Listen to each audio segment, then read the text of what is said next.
Don't forget to like and subscribe as we heal together. Imagine living in a world where love is a battlefield, not a sanctuary. Can you comprehend that? The sad reality is, for victims of domestic violence, this battlefield is a daily experience. This is where the power and control wheel comes into play, a tool that breaks down the complex dynamics of abuse and control. The power and control wheel is a visual representation of the various tactics often used by an abuser to maintain power over their partner.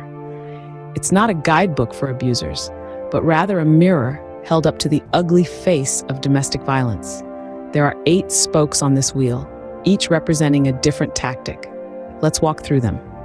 First, we have intimidation, which can range from explicit threats and violence to more subtle tactics like glares and destructive acts. Then emotional abuse, where the abuser belittles, undermines, and persistently criticizes their partner to erode their self-esteem and sense of worth.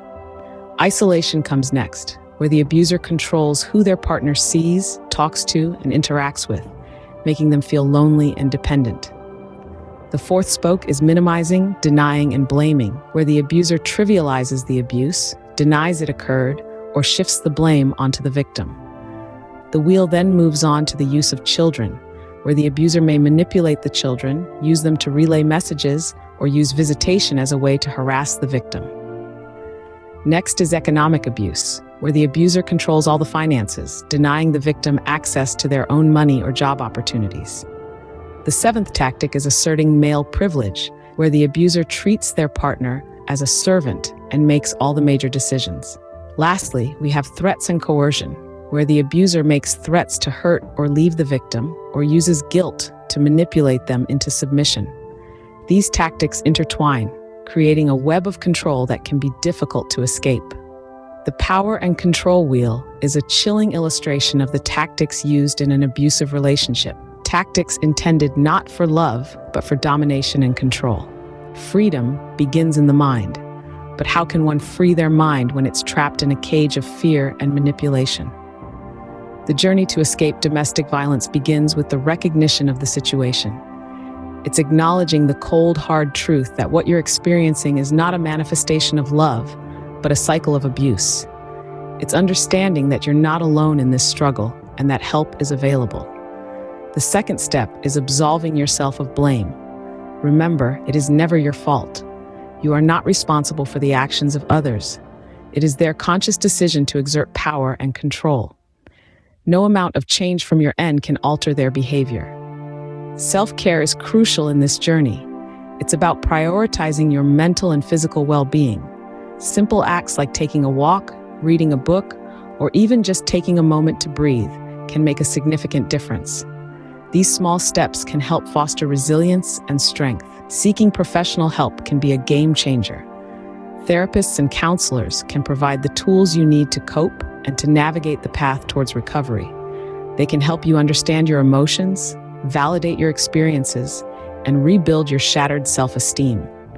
And lastly, finding a support system is invaluable.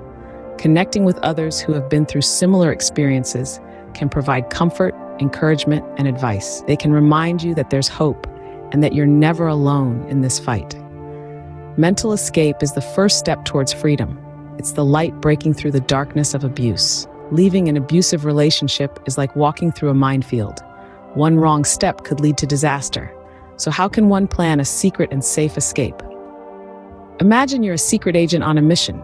Your first task is to gather your tools. This means packing a secret emergency bag. Include essentials like clothing, toiletries, important documents, and any medication you may need. Keep it in a safe and accessible place, ready for a quick exit. Now let's talk about money. It's the fuel for your escape vehicle. Start saving, even if it's just a few pennies at a time. Every cent counts towards your freedom. In the midst of this, don't forget to document the abuse. Take photographs of injuries, keep a journal, save threatening messages. This evidence could be vital for legal proceedings down the line. Next, establish a safe word with trusted friends or family. This is a code that signals you're in danger and need immediate help. Choose a word that's easy to remember, but unlikely to come up in regular conversations. Finally, reach out to local domestic violence organizations. They can provide invaluable resources and support to help you navigate your escape. Remember, you're not alone. There are people and organizations ready and willing to assist. Planning a secret and safe escape is a daunting task, but it's a vital step towards a life free from the shackles of abuse. We've journeyed through the dark labyrinth of domestic violence. So what are the key takeaways from this journey?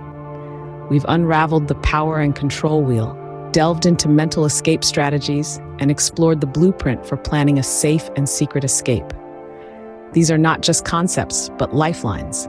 The more we understand, the better equipped we are to help. So share this knowledge, spread the word. Let's raise our collective voices against domestic violence. Remember, breaking the cycle of domestic violence starts with understanding. Let's illuminate the shadows and bring this hidden fight into the light. Stay strong.